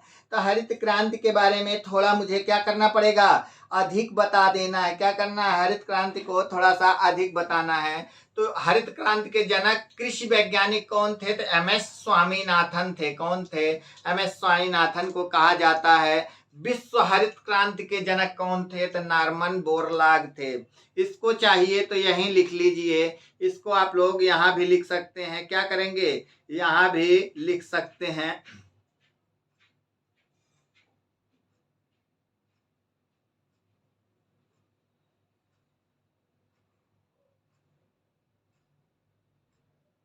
एक मिनट बस ऐसे।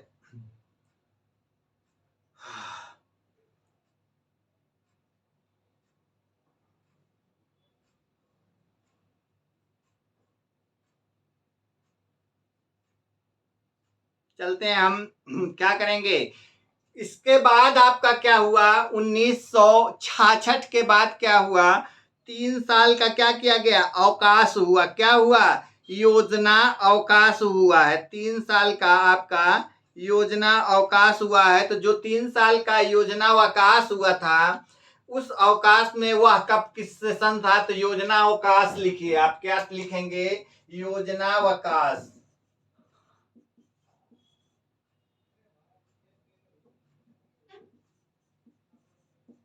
तो जो आपका योजना अवकाश है वह क्या है, 1966 से, कब से, 1966 से 1969 तक, कब 1966 से 69 तक आपका यह योजना अवकाश हुआ।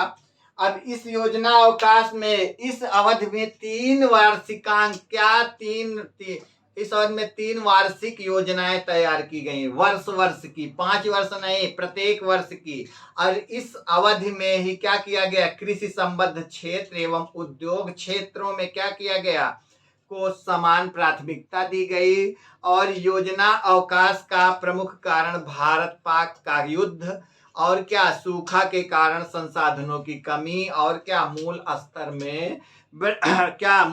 में वृद्धि। अब इस दौरान क्या 3.8 की वार्षिक वृद्धि दर प्राप्त हुई थी।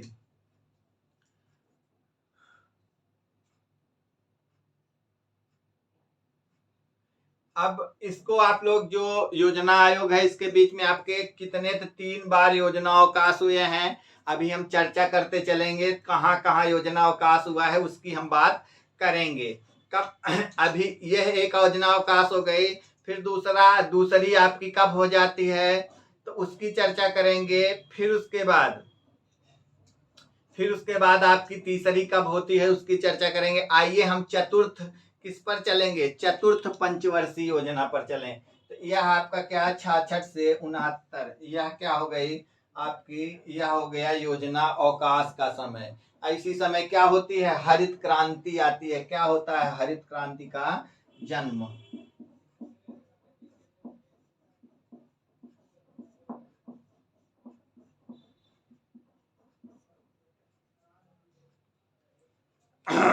क्या हरित क्रांति का जन्म होता है। हरित क्रांति में क्या किया जाता है, हरित क्रांति में क्या उन्नतशील बीजों का क्या किया जाता है, बीजों को बोया जाता है और अधिक उत्पादन के लिए इस क्रांति को लाया जाता है।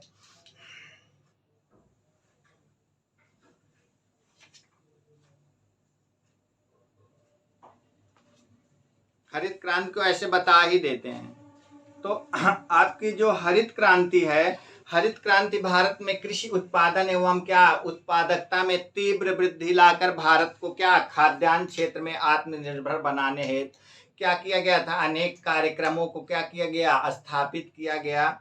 अब इसमें क्या था, संयुक्त राज्य अमेरिका के एक वैज्ञानिक थे, कौन थे, तो नॉर्मन बोरलाग ने क्या किया, बीजों पर अनुसंधान कर, किसको, बीजों पर अनुसंधान कर आपका अधिक उत्पादकता वाले बीजों को क्या किया गया, जैसे क्या कहते हैं, हाई यील्डिंग ब्रीड, क्या हाई यील्डिंग ब्रीड की खोज की आपका ये जो नॉर्मन बोरलाग महोदय हैं, यह क्या किए, यह अधिक उत्पादन वाली बीजों की खोज किए। इन बीजों को क्या किया गया, उचित सुविधाएं एवं संरक्षण मिलने पर इनसे काफी अधिक मात्रा में उत्पादन प्राप्त किया जा सकता था। तो उसका उत्पादन इस योजना जो यह हरित क्रांति योजना के है, यह क्या है।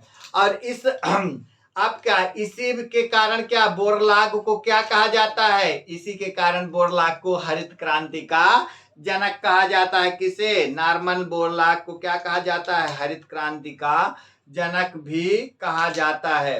अब भारत में हरित क्रांति के जनक माने जाते हैं कौन, तो एमएस स्वामीनाथन माने जाते हैं। आप कौन थे, तो आपका एमएस स्वामीनाथन को भारत में क्या कहा जाता है, भारत में हरित क्रांति का जनक माना जाता है। किसे, तो भारत में किसको, तो एमएस स्वामीनाथन को। इन दोनों लोगों को जानते रहिए, क्वेश्चन यहीं से पूछा जाएगा, 4-5 स्टार में करके लिख लीजिए। अब बात करते हैं हम, हरित क्रांति क्या है। हरित क्रांति एक पैकेज कार्यक्रम था। क्या था, पैकेज कार्यक्रम, जिसके अंतर्गत उच्च उत्पादकता वाले बीजों को उर्वरक एवं सिंचाई के माध्यम से पोषण दिया गया तथा कीटनाशकों के माध्यम से इसे क्या किया गया था, संरक्षित किया गया था। तो इसमें क्या हुआ, अधिक उत्पादन हुआ। क्या हुआ, अधिक उत्पादन हुआ। अब इसके अतिरिक्त कृषि को आधुनिकता एवं वैज्ञानिक बनाने हेतु क्या किया गया, कृषि में जो है मशीनीकरण को भी बढ़ावा दिया गया। तो जैसे क्या आपका बोने का पहले क्या था, बैल से जुताई, ये सब तो क्या किया गया, धीरे धीरे मशीनीकरण को बढ़ावा दिया गया, जिससे क्या होगा, अधिक उत्पादन में अधिक कम समय में अधिक कार्य किया जा सके, यह सब क्या किया गया, धीरे धीरे इसके बढ़ावा में क्या किया गया, शुरुआत की गई थी। यह थी आपकी कौन सी, यही आपकी हरित क्रांति है। क्या है इनमें क्या तो आपका जो यह हरित क्रांति थी, इसमें क्या किया गया, सबसे अधिक जो है उत्पादन में वृद्धि किसमें हुई, तो आपका क्या किसमें वृद्धि अधिक हुई है, तो गेहूं और चावल तथा मोटे अनाज क्या हुए, गेहूं चावल और मोटे अनाज पर इसमें क्या हुआ है, अधिक जो है वृद्धि हुई। बाकी अन्य अनाजों पर क्या हुआ था, कम वृद्धि हुई थी। क्या हुई थी, कम वृद्धि हुई थी। तो आपका अभी हम आगे चलते हैं, 5वीं पंचवर्षीय योजना के बारे में बताते हैं, उसके बाद हम चर्चा करेंगे अन्य की।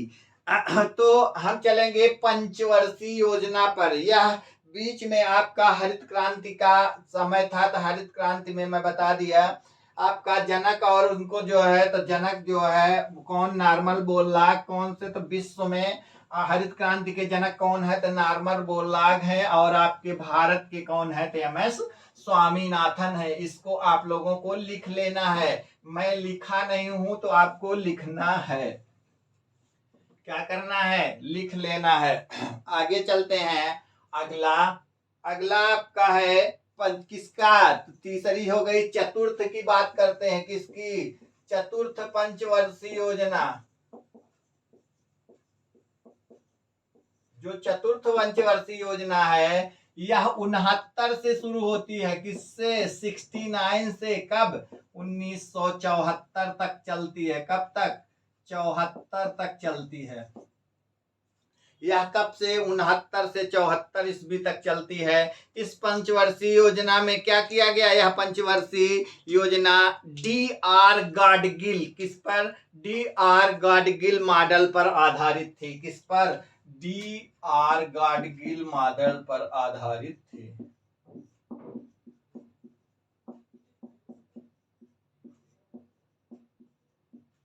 मॉडल पर आधारित थी।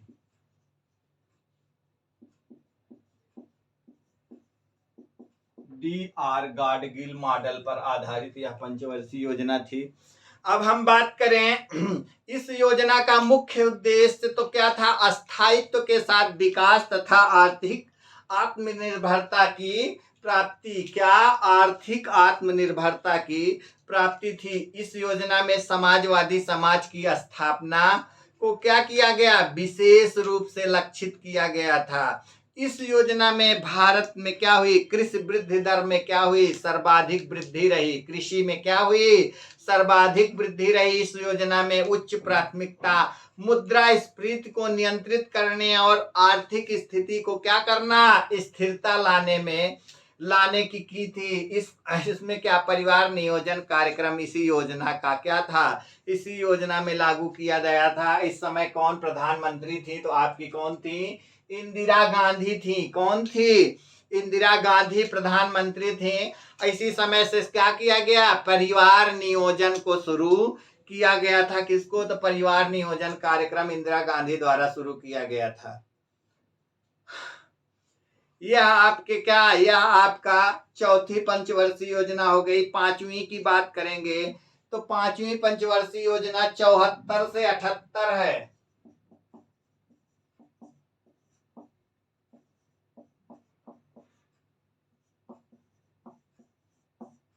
क्या है, 1974 से 78 है।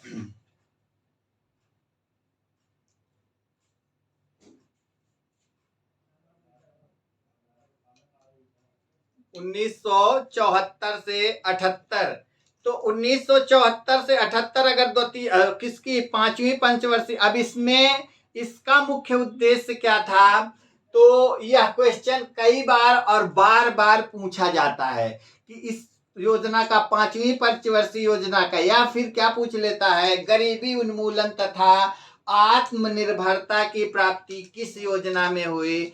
तो यह थी आपकी कौन सी योजना, तो 5वीं पंचवर्षीय योजना है। इसमें कौन सा, तो तो गरीबी उन्मूलन और आत्मनिर्भरता की प्राप्ति। यह योजना केवल 4 वर्ष की थी। कितने की? 74 से 78। कितना? 74 से 78। यह 4 वर्ष की योजना थी आपकी।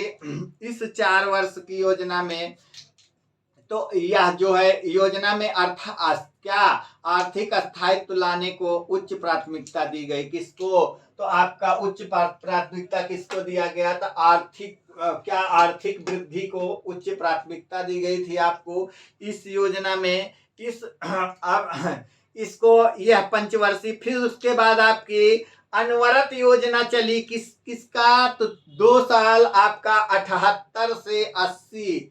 कब? 78 से 80। 1978 से 80 कौन सी? तो आपकी कौन सी चली? अनवरत योजना के नाम से चली है। किसके? अनवरत योजना। यह भी आपकी योजनाओं का ही मान लीजिए। तो 78 से 80 मोरारजी के देसाई के नेतृत्व में जनता पार्टी की सरकार थी। किसकी? उस समय आपकी जनता पार्टी की सरकार के द्वारा बनाई गई। लेकिन इंदिरा गांधी के नेतृत्व वाली नई सरकार द्वारा क्या किया गया? यह 1980 में ही क्या कर दी गई? समाप्त कर दी गई। क्या कर दी गई? इसको समाप्त कर दिया गया 2 ही साल में। यह था कि अब पंचवर्षीय योजना नहीं चलेगी। अब रेगुलर योजनाएं, वह जो योजना है वो अनवरत चलती रहेगी। हर 5 साल वाला कोई मैटर नहीं रहेगा। तो ये इस योजना के दौरान क्या था? उच्च मूल्य और मुद्राओं की वैधता समाप्ति, शराबबंदी, जन वितरण प्रणाली का विस्तार तथा सार्वजनिक बीमा योजना की शुरुआत की गई थी। क्या? सार्वजनिक बीमा योजना की शुरुआत की गई थी। अब बात करते हैं हम छठी पंचवर्षीय योजना। अब 78 से 80 का गैप हो गया ना, तब दूसरा गैप हो गया। अब तीसरा की बात करते हैं। छठी पंचवर्षीय योजना, इसको कहते हैं अनवरत योजना। क्या कहते हैं? अनवरत योजना। जानते रहिए ना, लिखिए। कितना? 1900 क्या लिखेंगे? 78 से 80। इसको जानते रहिए। मान लीजिए पूछ ले कि अनवरत योजना कब थी, अनवरत योजना कब थी, तो उसको आपको जानना है कि 78 से 80। यह 4 साल की 5वीं पंचवर्षीय योजना हो गई। छठी की बात करते हैं।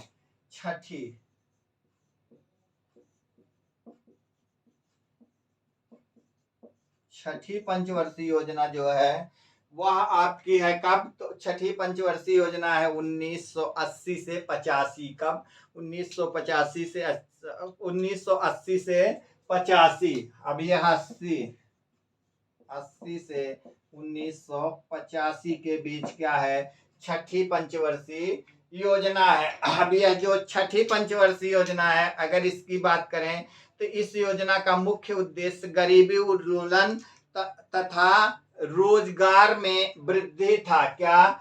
गरीबी उन्मूलन तथा रोजगार में वृद्धि। उसमें 5वीं में क्या था? गरीबी उन्मूलन तथा आत्मनिर्भरता की प्राप्ति। क्या? गरीबी उन्मूलन तथा आत्मनिर्भरता की प्राप्ति। और सेकंड में क्या हुआ है? गरीबी उन्मूलन और रोजगार की प्राप्ति। अब यह छठी हो गई। 7वीं की बात करेंगे। जो 7वीं पंचवर्षीय योजना है, 7वीं पंचवर्षीय योजना है वह आपकी 85 से 90 है। कब? 85 से 90।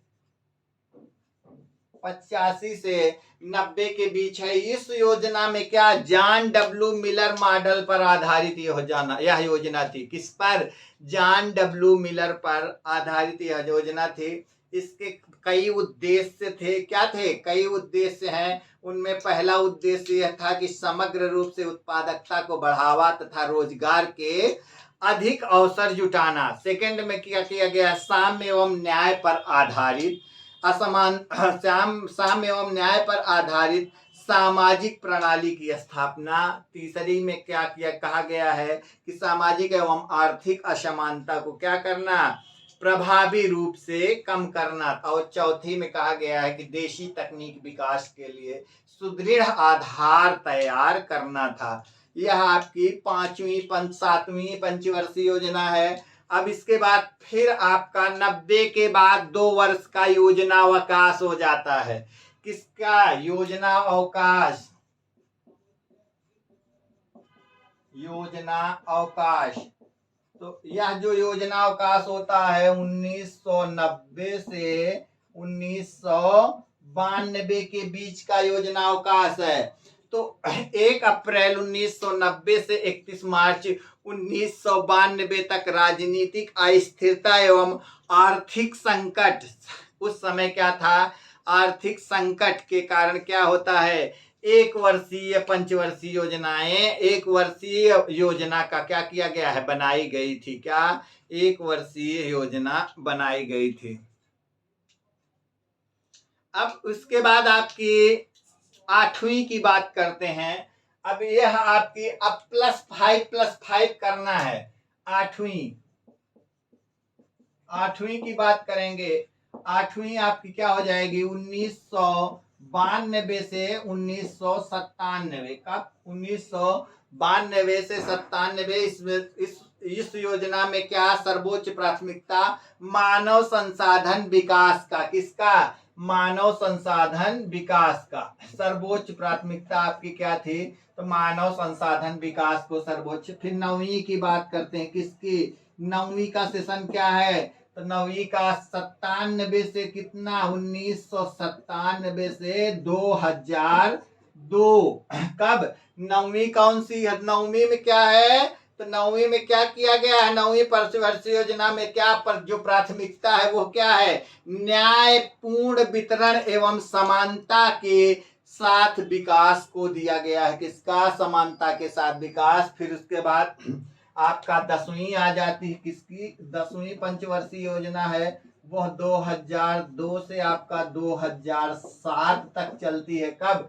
2007 तक चलती है। तो जो 2007 तक चलती है वह आपकी कौन सी? 2007 तक, तो वह 10वीं है। 10वीं पंचवर्षीय योजना का मुख्य उद्देश्य था कि देश में गरीबी और बेरोजगारी को समाप्त करना तथा अगले 10 वर्षों में प्रति व्यक्ति आय दुगुनी करना था। क्या? अगले 10 वर्षों में प्रति व्यक्ति आय दुगुनी करना। उसके बाद आपकी एक है 11वीं। कौन सी? 11वीं क्या है?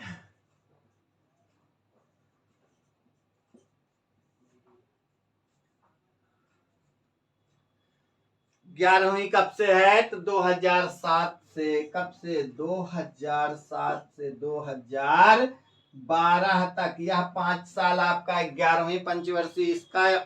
इसमें क्या था? इस पंचवर्षीय योजना का मुख्य लक्ष्य कब था? क्या था? तो तीव्रतम एवं समावेशी विकास था। क्या था? तीव्रतम एवं समावेशी विकास। फिर है 12वीं पंचवर्षीय योजना। आपकी कौन सी? 12वीं की चर्चा कर लेते हैं। आइए, 12वीं और अंतिम पंचवर्षीय योजना शुरू की गई थी। कब? तो 2012 से 17 के लिए। कब? 2012 से 17 के लिए बीच में ही यह ब्रेक हो गई है। 2012 से कब तक? 17 तक। अब बात करेंगे कि इसका मुख्य उद्देश्य क्या था? तो तीव्र, अधिक समावेशी और धारणीय विकास था। और यह जो है 12वीं पंचवर्षीय योजना में सर्वाधिक धनराशि सामाजिक सेवाओं की मध्य में क्या किया गया था? विनिहित की गई थी। अब क्या हुआ कि यह जो है योजना 17 तक की थी। तो आपका इसके बीच में ही आपका नीति आयोग स्थापित कर दिया जाता है। क्या कर दिया जाता है? नीति आयोग की स्थापना कर दी जाती है। योजना आयोग का क्या किया जाता है? समापन घोषित कर दिया जाता है। क्या किया जाता है? योजना आयोग का क्या किया जाता है? समापन घोषित कर दिया जाता है। अब इतना जानते रहिए, क्या करना है? नीति आयोग को 1 जनवरी 2015 को भारत सरकार द्वारा योजना आयोग के स्थान पर राष्ट्रीय भारत परिवर्तन संस्था एवं अर्थात क्या? नीति आयोग मतलब national institution for transforming India, तो वही हो जाता है NITI। तो नीति आयोग का गठन किया गया कब? तो नीति आयोग का गठन लिख लेते हैं, इसको मिटा देते हैं। बहुत कुछ नीति आयोग में भी ऐसे सुनते चलिए क्या करना है। आपकी पंचवर्षीय योजनाएं समाप्त हुई। क्या हुई? पंचवर्षीय योजनाएं समाप्त हुई। अब 2017 तक यह थी आपका, बीच में ही 15 से ही नीति आयोग आ गया है। योजना आयोग खत्म, योजना आयोग की समाप्ति, नीति आयोग आ गया। हम बात करते हैं किसकी? नीति आयोग की।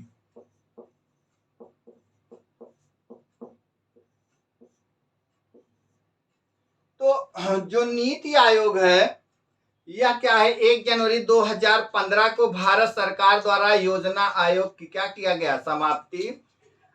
उसी के स्थान पर क्या? नीति आयोग की स्थापना की गई कब? तो 2015 को। अब इसकी बात करेंगे, वही काम है, उद्देश्य की बात करते हैं। क्या करते हैं? उद्देश्य। तो राष्ट्रीय उद्देश्यों को ध्यान में रखते हुए राज्यों को क्या किया गया? राज्यों की सक्रिय भागीदारी की गई है। इसमें क्या किया गया है? राज्यों की सक्रिय भागीदारी के साथ राष्ट्रीय विकास प्राथमिकताओं, क्षेत्रों एवं रणनीतियों को क्या किया गया है? एक साझा दृष्टिकोण विकसित किया गया है इसमें।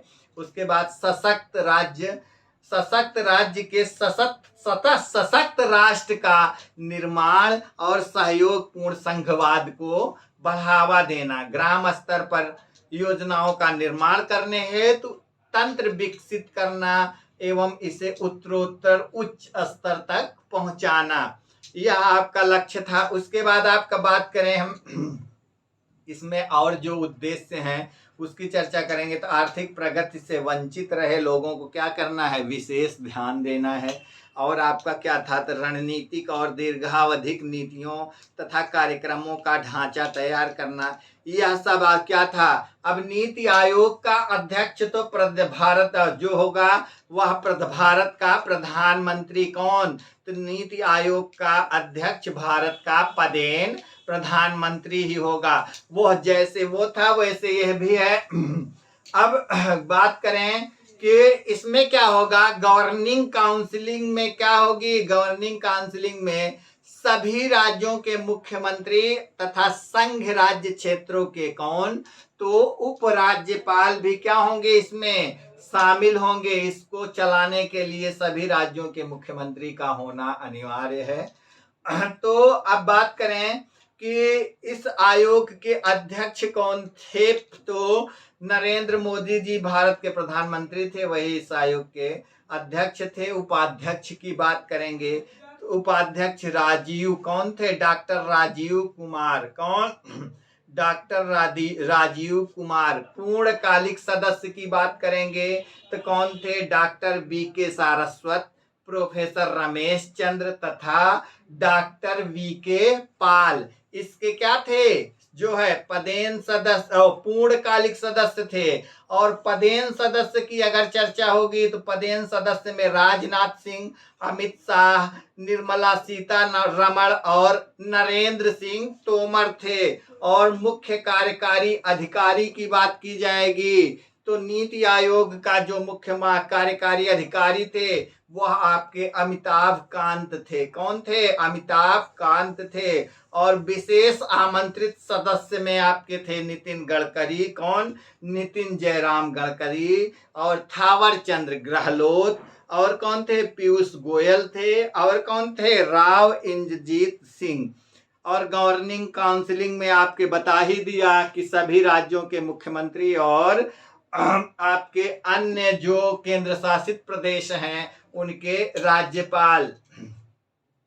यह आपका क्या? नीति आयोग था। क्या? नीति आयोग था। अब नीति आयोग में काफी बातें हैं, इतना ही नीति आयोग के बारे में जानिए। क्या करना है? इतना ही जानना बहुत था। इतने से ही क्वेश्चन अगर नीति आयोग में पूछना होगा तो कौन प्रदेश अध्यक्ष था, कौन उपाध्यक्ष था, कौन क्या था, इन्हीं की चर्चा की जा सकती है। तो मैं सोच रहा हूं कि क्लास को ब्रेक कर दूं। क्या करूंगा? क्लास को ब्रेक कर देता हूं और फिर आपसे नेक्स्ट क्लास में मिलता हूं। तो यह क्लास यहीं तक अब आयोग खत्म हो गया हमारा, क्या हो गया, आयोग, नीति आयोग भी खत्म, तो योजना आयोग, नीति आयोग सब आपका खत्म हो गया। अब हम चर्चा करेंगे हरित क्रांति आपकी खत्म हो गई। मिश्रित अर्थव्यवस्था के बारे में मैं बता दिया था, आपका क्या किया, मिश्रित अर्थव्यवस्था का विकास और क्या निजी और सार्वजनिक क्षेत्र में, इनको मैं बता ही दिया था आपको। आपका क्या अब आगे जो है, जो हम लोग शुरू करेंगे नया, तो आपका क्या है, थोड़ा सा चल ही जाए क्या, दुग्ध विकास एवं ऑपरेशन फ्लड की चर्चा करना है। किसकी, दुग्ध विकास एवं ऑपरेशन फ्लड की चर्चा करेंगे। तो आप लोगों को ऐसे सुनिए कि हरित क्रांति किससे संबंधित है, आपके ऑपरेशन फ्लड या इसे क्या कहते हैं, दुग्ध आपूर्ति से संबंधित थी। तो श्वेत क्रांति क्या है, दुग्ध उत्पादन से संबंधित है। कृष्ण क्रांति तो पेट्रोलियम उत्पादन से संबंधित है। हरित क्रांति खाद्य उत्पादन से। पीली क्रांति तिलहन उत्पादन से, यह क्वेश्चन आएगा। नीली क्रांति मत्स्य उत्पादन से। रजत क्रांति आपका अंडा और मुर्गी पालन से है। और आपकी लाल क्रांति मांस एवं टमाटर उत्पादन से है। अब यह सब मैं ज्योग्राफी में पढ़ाया हूँ। उसके बाद स्वर्ण रेशा क्रांति जूट उत्पादन इसको कहते हैं। गोल्डन क्रांति फल उत्पादन। भूरी क्रांति उर्वरक उत्पादन। गोल क्रांति आपका आलू उत्पादन से। गुलाबी क्रांति प्याज और झींगा उत्पादन से है। क्या, प्याज और झींगा उत्पादन से है। अब मैं एक पार्ट, कोर पार्ट को समाप्त कर लिया हूं। कल मतलब जो अन्य जो क्लास होगी उसमें मैं आपको बैंक का राष्ट्रीयकरण तथा सुधार के बारे में मैं चर्चा करूंगी। किसके, बैंकों के राष्ट्रीयकरण तथा उनसे सुधार, और उनमें कुछ शब्द हैं उनकी चर्चा करूंगा। उसके बाद फिर मैं आगे बढ़ते हुए चला जाऊंगा। तो आज यह क्लास यहीं ब्रेक करता हूं। आपका बहुत मुश्किल से बहुत अच्छा है। तो आज की लंबी क्लास तो है, आपको हमको लग रहा है कि 4-5 दिन में ताकि समाप्त हो जाए, आपको पढ़ना भी है ना, तो 10 तारीख तक मैं इसको समाप्त कर लूं, मेरा यह प्लान है। तो thank you all of you, मिलते हैं आपसे नेक्स्ट क्लास में।